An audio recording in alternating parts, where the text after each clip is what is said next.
Derek and I have been working on this bike for about 8 months now. We came up with the idea about a year ago, and we wanted to expand our learning curve, so we're like, well, let's build a turbo bike. But let's build a turbo bike like no one's ever built a turbo bike. We actually started with a cylinder, and we made the cylinder, I would say about a 1/2 inch thick.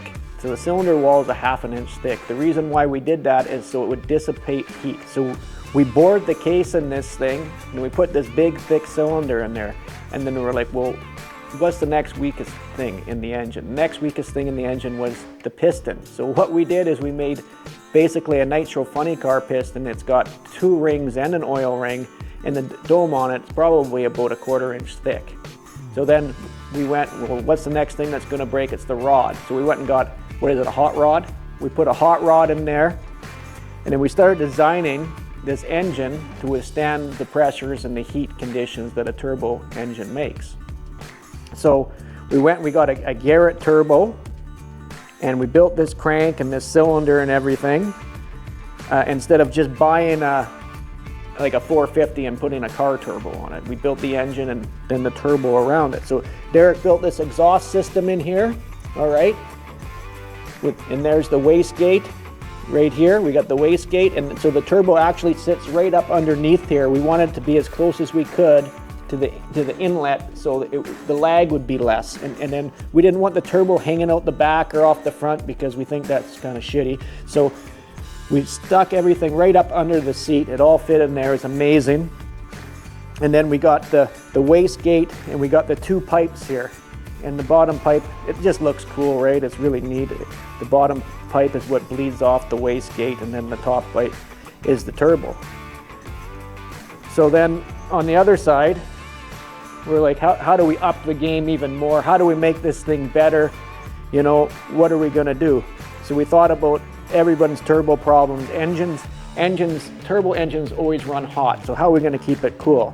So we got the 450 rads, which they're way bigger, they hold more capacity, and then we separated it. We put 2 cooling systems on this bike. So we got the skid plate with a tunnel cooler on the bottom. We got a pump back here, and this rotates all the way through our, so this is the intercooler that Derek welded up, and then we got a blow-off valve right here, okay? And you can see in there, there's the pump for the cooling system. And then we return the oil into the side here, and then we take the oil out the other side. So though everything is tight up under the fender, when you put the side panels on, you can't even tell there's a turbo on this bike. When we get to that 50 foot-pounds of torque, the clutches they seem to be smoking. They just won't hold it right. 50 foot-pounds of torque is a lot of torque, and some of the guys are over 200-pound riders, and the clutches have been smoking out of these things. So we were going back and forth trying different clutch combinations, and you know, we came up with, we were putting KTM clutch discs in here, and they've been working well because there's more surface area. This clutch system is very much like a nitro funny car. You know, the lingo is different. We call them floaters and discs and steels and plates. It's all the same shit. And so we're sitting there and we're trying to figure this out. What we've done is we added more spring pressure, and the more spring pressure is, you know, engaging the clutch more when the torque is coming on and the RPMs are going up. And so then we're like, when we did that, the levers wouldn't work properly. So then we started smoking the clutches out of them again. And so that was driving us crazy. So we went back and forth with all the settings and blowing the shit out of the clutches. And we ended up, we put the Recluse slave cylinder in here. And now we can adjust the lever, and we're back to running the beta clutch in these bikes. And it's totally fine. It's done 50 dyno runs under full load. We changed the oil, it's not smoked out at all. So that's the fix if anybody ever gets that kind of power out of a bike, but otherwise they're just fine. Well, we'll show you the dyno run in a minute. We put a 3-inch, this is the 3 1/4 track. I like a little more aggressive track than most guys. The snow's getting a little harder, so I cut the 3 1/4 down to a 3-inch, and it's very aggressive, and it seems to work really good. With this skid and this track and that turbo, I mean, this thing should be incredible. So what we have here is a KTM 450, all right, so people can understand what's happening. And then we have the turbo bike. And what happens is that the turbo bike kind of just goes along with the same power as a 450 until 7,500 RPM, and then it just goes right out of sight, right? Our dyno, we shut it off at 10,000 RPM. At 10,000 RPM, it's 8,500. If you do the math on that, the bike's 95 to 100 horsepower as we rev it more, but we shut the dyno off there because we don't like revving the shit out of things.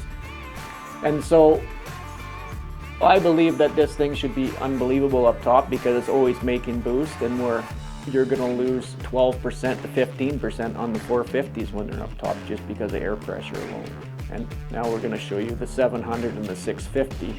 So what we're going to be doing is, it's going to be interesting. We'll have the 700 out there, which makes the incredible torque, and then we're going to have the incredible horsepower, you know, turbo bike. And then we're going to play that game, horsepower versus torque. But if you look at like a 700, so my 700 here, you know, it's 26 foot-pounds more torque at 5,000 RPM than a 450, which is incredible. I ride it, it is incredible. And so the thing makes torque like crazy on the bottom. By the time we get to 8,000 RPM, the torque is coming down, but it's still kicking the shit out of the turbo bike. So it's going to be interesting. And then after 8,000, then we're going to play the horsepower game. From being a race car driver, you need that power at the beginning. Horsepower gets you across the finish line. That last, you know, 70 mile an hour when you're trying to hit 300 miles an hour, that's horsepower that's taking that over. So I don't know how that was going to work out in the snow bike world, but we're about to find out.